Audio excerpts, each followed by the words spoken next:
Now, South Africa's energy insecurity has hit hard on business and households.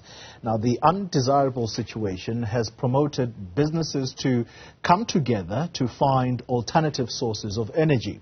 Now, sustainable aviation fuel, green hydrogen and liquid fuel sectors will feature greatly at the two-day conference beginning today at the Gallagher Convention Center in Midrand. And this is where we find Newzroom Afrikas Pelane Phakgadi, who is there for us. Good morning to you, Pelane, and good to have you back.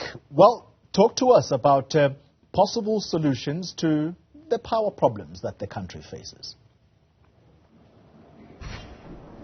Well, the power problem, as you put it, I mean, it's quite undesirable in the country. Businesses have been hit hard, households have been hit hard, and of course, organizations such as SANIA that have been in existence for at least 98 years, they want to really find alternative ways that they can ensure that not only businesses but also households, they'll be able to be in a position to ensure that they have some sort of energy security. So, yes, you've put it quite succinctly there in your introduction. There'll be fuel, aviation fuel, talks that will be here, and hydrogen energy, but of course not to really give it away. Let me bring in Kiran Maharaj. She is of course the chairperson of SANIA, the South African National Energy Association. Just give us an indication really, as you bring together this kind of number of people in your sector, what is the main objective of this event? Thank you very much, and thank you for highlighting the work that SANIA does. So, as you've said, we've been around for 98 years, and one of the things we focused on throughout this journey in history is being a hub for independent and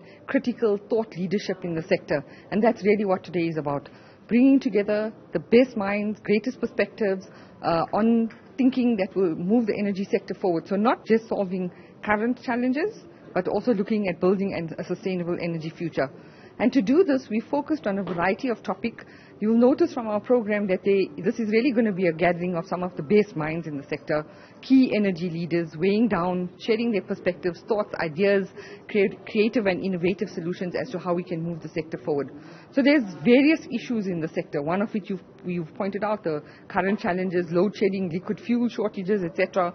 But there's also bigger challenges around addressing the climate change issues, but then mitigating the consequences that brings about, not just looking at the technology that comes with it, but the people impact, the impact on communities, the socio-economic and development impact as well. And the next 2 days conversations will focus on exactly that. Yeah, I mean, I was just going to be bringing you to that, about that just transition that the President has been talking about, even mentioned it at COP27, but I'm sure those are some of the things that you believe that you could be able to mitigate here in your conversations? Definitely, and I think our conversation is going to focus on beyond environmental justice alone. So not just the sustainability of the planet, but just from a human perspective, just from an economic perspective, just from a future development perspective, creating opportunities for the youth, women entrepreneurs in the sector. So one of the important things of the just transition is not just to make the transition, but to use the transition to bring the best opportunities and the greatest development back into the country.